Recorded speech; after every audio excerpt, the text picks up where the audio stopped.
Sir, ആ journalist പെങ്കൊച്ച് വീണ്ടും വന്നിട്ടുണ്ട്. ഒന്നാതെ മനുഷ്യൻ തലപ്രാന്ത് എടുത്തിരിക്കുക. ഇനി അവളുടെ ഉറവും കൂടെ ഉണ്ട്. കേറി വരാൻ പറ എന്തായാലും.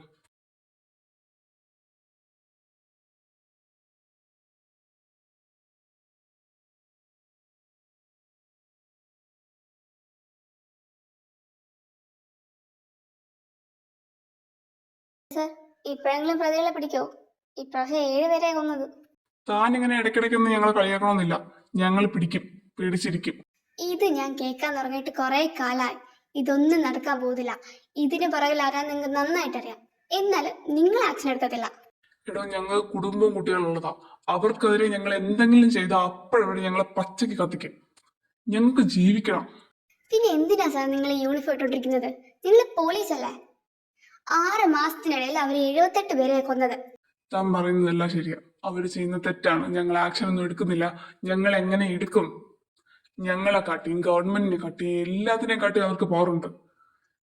ഞങ്ങൾക്കൊന്നും ചെയ്യാൻ പറ്റില്ല. പോലീസിന്റെ യൂണിഫോം ഇട്ടിട്ട് നിങ്ങൾക്കൊന്നും ചെയ്യാൻ പറ്റില്ലല്ലേ? ശരി, ആയിക്കോട്ടെ. പക്ഷെ ഒരു ജേർണലിസ്റ്റ് എന്ന നിലയിൽ എനിക്ക് ചെയ്യാൻ പറ്റുന്നതൊക്കെ ഞാൻ ചെയ്യും. എടോ, എനിക്ക് തന്നെ ദേഷ്യമൊക്കെ മനസ്സിലാവുന്നുണ്ട്. പക്ഷെ അവന്മാർ എപ്പോഴെങ്ങനെ പെരുമാറുമെന്ന് നമുക്ക് പോലും പറയാൻ പറ്റത്തില്ല. Be careful. കൂടെ പോയ അമ്മ എന്നെ കൊന്നളയും, അത്രയല്ലേ ഉള്ളൂ. പക്ഷെ ചാവുന്നതിന് മുമ്പ് എന്തായാലും ഞാൻ അമ്മരെ പുറത്തുകൊണ്ടുവരും. നോക്കിക്കോ. എന്ത് അഹങ്കാരം പിടിച്ച കുറ്റം സാറേ. സാറ് പറഞ്ഞിട്ട് പോലും കേൾക്കുന്നില്ലല്ലോ. അവളെ കുറ്റം പറയാൻ പറ്റത്തില്ല. അവളുടെ അച്ഛനമ്മയും കൊന്നത് ഇവന്മാരാ. പിന്നെ അവൾക്ക് ദേഷ്യം കാണാതിരിക്കോ? ഹലോ കാർത്തിക്, നീ എവിടെ നിൽക്കാ? ഓഫീസിലാണോ? അതേടി, ഞാൻ ഓഫീസിലാ. നീ കാര്യം പറ. അതെ, എനിക്ക് നിന്റെ ഒരു ഹെൽപ്പ് വേണം. എന്ത് ഹെൽപ്പ്? നീ കാര്യം പറ.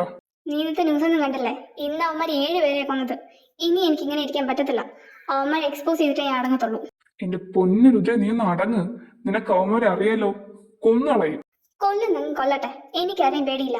നീ എന്റെ കൂടെ നിൽക്കുന്നുണ്ടോ ഇല്ലയോ? ഓ, ഇവളെ കൊണ്ട്. ആ ശരി, പറ. ഞാൻ എന്താ ചെയ്യണ്ടേ? നീ രാകേഷ് സാർ ഓഫീസില്ലാത്ത നേരത്ത് സാറിന്റെ റൂമിൽ കയറണം. അവിടെ ലെഫ്റ്റ് സൈഡിൽ ഒരു ടേബിൾ ഉണ്ട്. ആ ടേബിളിന്റെ ഡ്രോയറിൽ ഒരു റെഡ് പെൻ ഡ്രൈവ് കാണും. നീ അത് എടുത്തോണ്ട് വരണം. അതെ, ഇതിനെ പച്ച മലയാളത്തിൽ മോഷണം എന്ന് പറയും. ഇനി അതും കൂടെ എന്റെ തലയിലാവാതെ ഉള്ളൂ. നീ എന്നെ കൊലയ്ക്ക് കൊടുക്കുവോ? ചെറുക്ക, മര്യാദക്ക് ചെയ്തോ, ഇല്ലെങ്കിൽ തന്നെ നോക്കിയോ. ഈ പെൻഡ്രൈവ് ഇപ്പൊ കിട്ടിയിട്ട് എന്തിനാ? അതിന് എന്ത് തേങ്ങയാ ഉള്ളത്? അത് കുറെ നാൾ മുമ്പ് ഞാൻ രാകേഷ് സാറിന് കുറെ എവിഡൻസ് കൊണ്ട് കൊടുത്തതാ. അയാൾ അതേപോലെ വാങ്ങിച്ച ആ ഡ്രോയറിന്റെ അകത്തോട്ട് അടച്ചു വെച്ചു. എന്നിട്ടൊക്കെ ഞാൻ ആക്ഷൻ എടുത്തോളാം. എന്നിട്ട് അങ്ങേരെ ഒരു മാങ്ങാത്തൊലിയും ചെയ്തില്ല. ഇനി അത് അങ്ങേരെ കൈ ഇരിക്കണ്ട, നീ എടുത്തിട്ടോ. അതെ, കുഴപ്പമൊന്നും ഇല്ലല്ലോ അല്ലേ? കാർത്തികേ, ഞാൻ പറഞ്ഞു നിന്നോട്. ആ ശരി ശരി. ഇപ്പൊ ഞാൻ എവിടെയാ വരണ്ടേ? നീ എവിടെയാ നിക്കുന്നേ? ഞാനിവിടെ പോലീസ് സ്റ്റേഷനടുത്തുള്ള കാഫ്റ്റീരിയയിലുണ്ട്. നീ അവിടെ വന്നാൽ മതി. നീ എന്താ ഇത്ര ലേറ്റ് ആയേ? ഞാൻ എത്ര നേരം കൊണ്ട് ഇവിടെ ഇരിക്കണമെന്ന് അറിയാവോ? പിന്നെ പറയുന്ന ഇടത്ത് നിന്റെ കൈക്കൊമ്പ് ചെയ്തതാണ് ഞാൻ കൊണ്ടുവന്നെന്ന്. അങ്ങേര് കാണാതെ അടിച്ചു മാറ്റിക്കൊണ്ട് വന്നതാ. ഇനി എന്തെല്ലാം പുലിപാല് പിടിക്കോ എന്തോ. ആരെങ്കിലും കണ്ടോ നീ അത് എടുക്കുന്നേ? ഇല്ലെന്നാണ് തോന്നുന്നത്. ഇനി കണ്ടോ എന്തോ എനിക്കറിഞ്ഞൂടാ. ആ, അതൊക്കെ എന്തോ ആവട്ടെ. നീ ആ പെൻഡ്രൈവിൽ നിന്ന്. Rudra, be careful. നമ്മൾ വിചാരിക്കുന്ന ചില്ലറക്കാരല്ല അവര്. കൊല്ലാൻ പോലും മടിക്കില്ല. ഞാൻ നിന്നോട് നേരത്തെ പറഞ്ഞില്ലേ, എനിക്ക് ചാവാൻ വലിയ പേടിയൊന്നുമില്ല. പിന്നെ ചാവുന്നതിന് മുമ്പ് ഇവന്മാരെ എക്സ്പോസ് ചെയ്തിട്ടേ ഞാൻ ചാവത്തുള്ളൂ, അതുറപ്പാ. നാളത്തെ ഹോട്ട് ന്യൂസ് ആയത്. ഇത് ഞാൻ പബ്ലിഷ് ചെയ്ത് കഴിഞ്ഞാൽ ഇവിടെ എന്തൊക്കെയാ നടക്കാൻ പോകുന്നത് നമുക്ക് പോലും അറിയത്തില്ല. ഇവിടെ തൊട്ട് കളി മാറാൻ പോവുക. തലസ്ഥാനത്ത് മാഫിയ വിളയാട്ടം. ഇന്നലെ നടന്ന 7 കൊലപാതകങ്ങളും കഴിഞ്ഞ കുറച്ച് മാസങ്ങളായി നടക്കുന്ന മറ്റു കൊലപാതകങ്ങൾക്കും പിന്നിൽ ഡിമാർട്ടിൻ സൺസ് എന്ന മാഫിയ ഗ്യാങ് ആണെന്ന് രുദ്ര എന്ന ജേർണലിസ്റ്റ് പറയുന്നു. രുദ്ര കേരമാധ്യമം എന്ന മലയാള പത്രത്തിന്റെ എഡിറ്ററാണ്. ഇന്നലെ പ്രസിദ്ധീകരിച്ച ആർട്ടിക്കിളിലാണ് ഇക്കാര്യങ്ങൾ വ്യക്തമാക്കുന്നത്. ഡിമാർട്ടിൻ സൺസ് എന്ന മാഫിയ ഗ്യാങ്ങിന്റെ തലവനായിരുന്നു ജോർജ് ഡിമാർട്ടിൻ. കഴിഞ്ഞ സെപ്റ്റംബറിൽ അയാൾ മരണപ്പെട്ടു. അതുകൊണ്ട് തന്നെ അയാളുടെ മൂത്ത മകൻ ലൂക്ക ഡിമാർട്ടിനാണിപ്പോൾ മാഫിയ ഗ്യാങ് നയിക്കുന്നത്. ലൂക്ക അധികാരത്തിലേറിയ ശേഷമാണ് ഇത്രയുമധികം കൊലപാതകങ്ങൾ നടക്കുന്നത്. ഇക്കഴിഞ്ഞ 6 മാസത്തിനുള്ളിൽ 78 പേരെയാണ് ഇവർ കൊന്നു തള്ളിയത്. പോലീസോ സർക്കാരോ ആരും തന്നെ ഇവർക്കെതിരെ നടപടിയെടുക്കാൻ തയ്യാറാകുന്നില്ല. എന്തിനാണ് പോലീസും സർക്കാരും ഇവർക്കെതിരെ കണ്ണടയ്ക്കുന്നത്? എന്തിനാണ് ഇത്തരത്തിലുള്ള ആൾക്കാരെ അഴിഞ്ഞാടാൻ വിടുന്നത്? അത് നിർത്തിക്കേ. കുറെ നേരം ആയല്ലോ ഇത്. സാറേ, ആ പെണ്ണ് നമുക്ക് എല്ലാവർക്കൂട്ടാ പണിയുന്നത്. നമ്മുടെ ജോലി പോവോ? എനിക്കൊന്നും അറിയാൻ പാടില്ല. ഇന്ന് രാവിലെ ഈ ന്യൂസ് പബ്ലിഷ് ആയപ്പോ തൊട്ട് എന്നെ എല്ലാവരും വിളിക്കാൻ തുടങ്ങിയതാ. ഇതുവരെ എന്റെ ഫോൺ ലെഫ്റ്റ് ആയിട്ടില്ല. പക്ഷെ എനിക്ക് ഒരു കാര്യം ഉറപ്പാ, ഇനി അവന്മാർ അടങ്ങിയിരിക്കത്തില്ല. അവൾ എന്തായാലും പൊക്കും, അതെനിക്ക് ഉറപ്പാണ്. രുദ്ര, തന്നെ രാകേഷ് സാർ വിളിക്കുന്നുണ്ട്, ചെല്ലാൻ പറഞ്ഞു. ആ, ഓടിച്ചല്ല, ഐശ്വര്യ കിട്ടുന്നതെല്ലാം വാങ്ങിച്ചോ. പോടാ സാർ, മേക്കവൻ. ആ, വരണം വരണം, ഇപ്പോഴത്തെ താരമല്ലേ, ഇരിക്കണം. സാർ കളിയാക്കാതെ കാര്യം പറഞ്ഞാൽ കൊള്ളായിരുന്നു, എനിക്ക് അവിടെ ജോലിയുണ്ട്. ഓ, ഇത്തരം ചെയ്തു വെച്ചതും പോരാ, ഇനി ഞാൻ എക്സ്പ്ലെയിൻ ചെയ്തു തരണം അല്ലേ? നിങ്ങളെ കൊണ്ടത് ചെയ്യാൻ പറ്റാതെ ഞാൻ ചെയ്തു, അതിലിപ്പോ എന്താ തെറ്റ്? ഓ, തെറ്റെന്താന്നല്ലേ? അവന്മാർ ഈ ഓഫീസ് പച്ചക്ക് കത്തിക്കും, തനിക്കത് കാണണോ? സാർ, നമ്മൾ എത്രയെന്ന് പറഞ്ഞാൽ ഇങ്ങനെ പേടിച്ചിരിക്കുക? നമ്മുടെ ലക്ഷ്യം എന്താ? സത്യം പുറത്തു കൊണ്ടുവരിക. ഞാൻ അതേ ചെയ്തിട്ടുള്ളൂ. എടോ, ആയിരിക്കാം താൻ പറയുന്നതൊക്കെ ശരിയാണ്, പക്ഷേ താൻ ഇപ്പൊ ചെയ്തത് ഇവിടെ ഇരിക്കുന്ന ഓരോ ആൾക്കാരുടെയും ജീവന്റെ വിലയുണ്ടെന്ന് ഓർക്കണം. ഇവിടെ ഇരിക്കുന്ന ആൾക്കാർ നാളെ ഇതേപോലെ തിരിച്ചു വരുമെന്ന് എനിക്കൊരു ഉറപ്പുമില്ല. ഞാൻ ഇനി എന്ത് ചെയ്യണമെന്നാ സാറ് പറയുന്നേ? രുദ്ര, ഐ എം സോറി, താൻ ഈ ഓഫീസ് വിട്ട് പോയേ പറ്റൂ. ശരി, ഞാൻ കാരണം ഇവിടെ ഉള്ള ആർക്കും ഒരു ആപത്ത് വരണ്ട. ഞാനായിട്ട് പൊയ്ക്കോളാം. ജോലിയും പോയി, കൂലിയും പോയി, ഇനി എന്താ അടുത്ത പ്ലാൻ? ആ, ഞാനതൊന്നും ആലോചിച്ചു പോലുമില്ല. ജോലി പോകുന്നു വിചാരിച്ചു, പക്ഷെ ഇത്ര പെട്ടെന്ന് പോകുന്നു വിചാരിച്ചില്ല. ഇനി ഞാൻ എന്ത് ചെയ്യൂ എന്തോ. എടി പൊട്ടിക്കാളി, നിനക്ക് നിന്റെ പേരെങ്കിലും ഒന്ന് മറച്ചു വെച്ചുകൂടായിരുന്നു? ഇത് ഫുൾ നീ മച്ചടിച്ച് വെച്ചേക്കല്ലേ വില, പിന്നെ നിനക്ക് എങ്ങനെ ജോലി കിട്ടാനാ? ഞാൻ വേറെ ഏതെങ്കിലും ഓഫീസിൽ ട്രൈ ചെയ്താലോ എന്നൊരു തോന്നലുണ്ട്. അത് തോന്നലായിട്ട് തന്നെ ഇരിക്കട്ടെ. ഇനി നിനക്ക് ഈ മേഖലയിൽ ജോലി ചെയ്യാന്ന് നീ വിചാരിക്കേ വേണ്ട. നിന്നെ ഏതെങ്കിലും ഒരു ഓഫീസിൽ എടുക്കുമെങ്കിൽ ആ ഓഫീസ് അവന്മാർ കത്തിക്കും. അതുകൊണ്ട് ആരും റിസ്ക് എടുക്കൂല മോളെ. പേര് വെക്കണ്ടായിരുന്നല്ലേ? എല്ലാം കഴിഞ്ഞതിന് ശേഷമെങ്കിലും ബോധം വന്നല്ലോ. ഓ, കേറി തന്നാണ്ടല്ലോ. നീ ഒരു കാര്യം ചെയ്യ്, തൽക്കാലം വീട്ടിൽ പോകും, ഞാൻ രാത്രി വിളിക്കാം. എന്നാ ശരി, ബൈ. ലൂക്ക, നീ ഈ ആർട്ടിക്കിൾ വായിച്ചോ? ഇപ്രാവശ്യം അവള് നമ്മളെ എല്ലാവരെയും മെൻഷൻ ചെയ്തിട്ടുണ്ടല്ലോ. ഇനിയും നീ ഇങ്ങനെ ഇരിക്കാൻ പോവാണോ? ചാർലി, ഇന്ന് രാത്രി അവളിവിടെ ഉണ്ടായിരിക്കണം. ആരാ? എന്ത് വേണം? മാഡം, എന്റെ മൂക്ക് വയ്യാതെ ഒട്ടും വണ്ടിയിലിരിക്ക, കുറച്ച് വെള്ളം തരാവോ? അയ്യോ, എന്ത് പറ്റിയതാ? എന്ത് പറ്റിയതെന്നറിയില്ല, പെട്ടെന്ന് നമുക്ക് ഒരുമാതിരി തല ഇറങ്ങുന്ന പോലെ വന്നു. ഇപ്പൊ പെട്ടെന്ന് ആശുപത്രിയിൽ പോയതാ, കുറച്ച് വെള്ളം തരോ? ഒരു 2 മിനിറ്റ് എവിടെ നിൽക്കണേ. വെള്ളം ചോദിച്ചിട്ട് ഇവരിത് എവിടെ പോയി?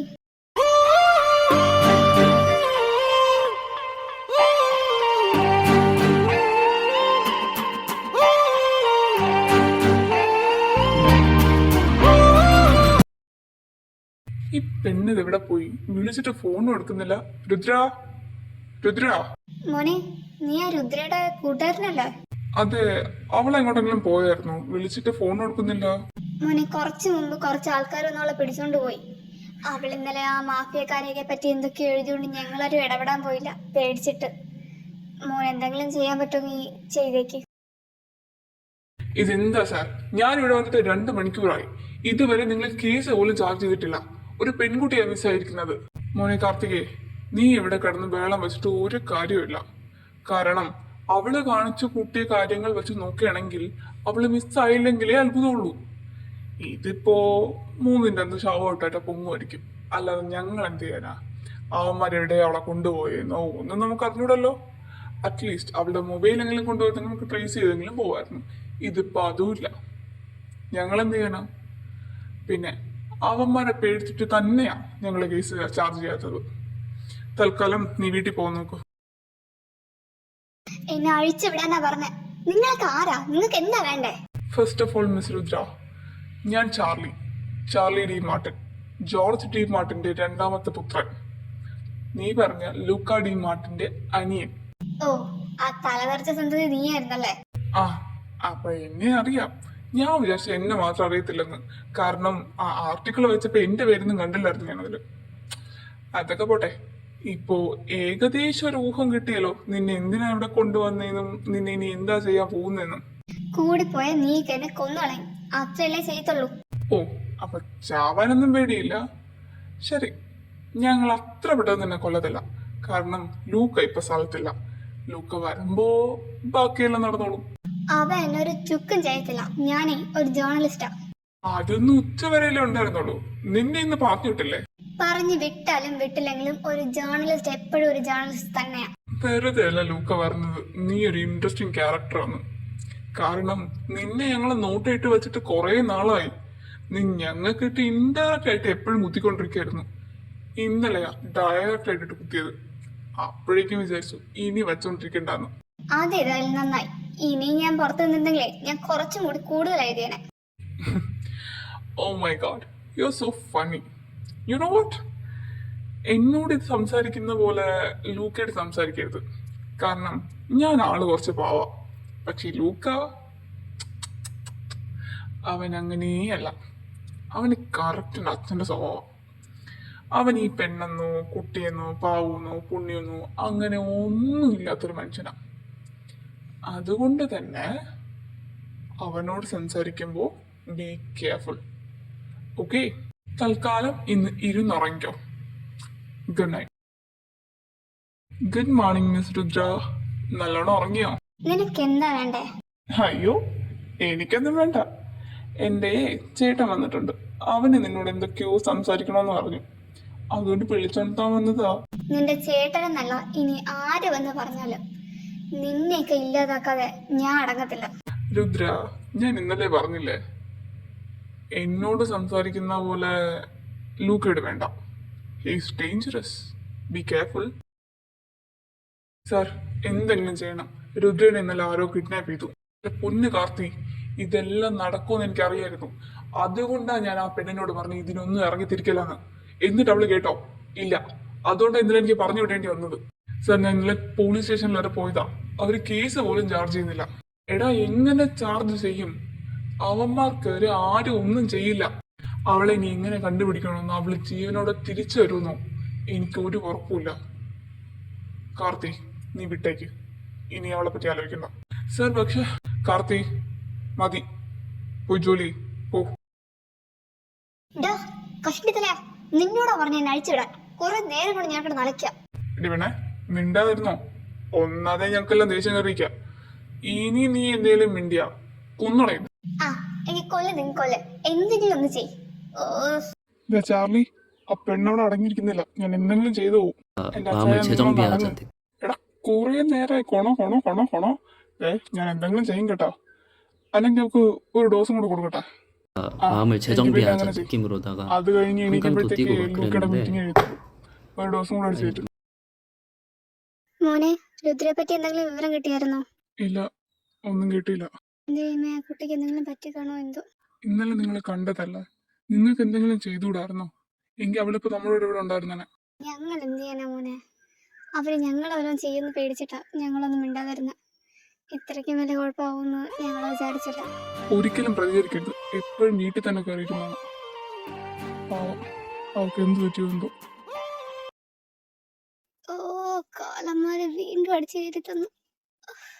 എനിക്ക് വയ്യ. Good morning my dear journalist.